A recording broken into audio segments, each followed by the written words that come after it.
Dear Tafadzwa, I write this letter to you because we have reached another milestone. You have unlocked a new level on this life game, and I have come to brief you on our game plan moving forward.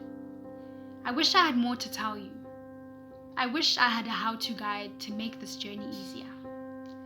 But we are probably going to stumble and muffle our way through the next round again. This round is a lot scarier because it is the time of big decisions, the type that take you down roads your GPS cannot reroute anymore. Everything feels a lot more permanent as your footsteps become heavier, and suddenly we can all see your footprints in the sand. The world has begun to keep inventory of you, and a paper trail that will follow you for a long time has begun. Accountability will soon begin, and the veil of youth cannot protect you any much longer. We are writing our story in pen now. My tone is different, a lot more sullen. I'm sorry to say I'm slowly losing the idealistic nature of our youth. My heart is hardening and our feet are cracked. We have traveled many treacherous roads. In my current state of mind, I have no hope to give you. So I'm taking an unorthodox approach to writing this letter. I wish to remind you of who we once were, to find strength to become who we need to be.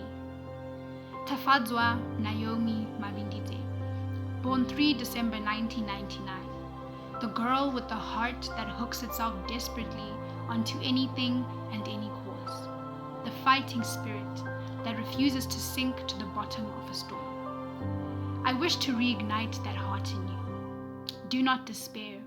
There is still a lot more to fight for. We are not fighting to win battles. We are fighting to keep them alive.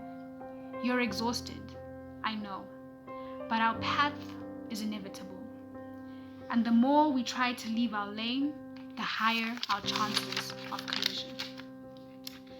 You're going to have to become okay with upsetting people, even your loved ones. There is just not enough of you to live for everybody. Accept guidance, but remember we can no longer bite our tongues for other people's peace and happiness. You are fire. Those who don't understand you will burn, and those who do will keep warm. Stop apologizing. Reignite in you a sense of entitlement. No, not to what belongs to others, but what belongs to you. You need to become comfortable taking up space and scooting people off the bus seat. Call people out on their bullshit. You're entitled to healthy and giving relationships. Let's work on that passive aggressiveness. Ask for help. I love that we want to stand on our own 2 feet, but it's okay to sit down sometimes. Be selfish. There will be many casualties, but those are not your wounds to tend. Live a little harder for yourself. We will fight depression and anxiety a lot harder this year. They have become crippling, and sometimes I'm scared I'll lose you. I wish to remind you of your childlike heart. Keep daydreaming. Imagining a life outside of yourself will keep us going when we do not want to live the one we have. I know I said our decisions are life-altering, but I hope you remember there is always an option to circle back. It will be harder to undo the stitches, but we can rip our way through our mistakes and stitch ourselves back together. That's another thing. I grant you permission to make mistakes. You've been made to feel like there's no room for that. But my biggest regret is the time I spent beating you down for your humanity. Despite it all, there is always room on the kitchen cabinet for chipped plates. You are far from perfect, but do not disqualify yourself any longer. I refuse to be a part of it. Most importantly, I am proud of you. You have done the best you could with what you had.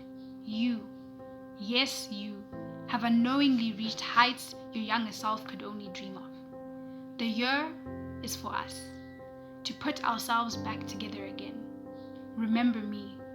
That will be our will to live. Yours forever, Taf.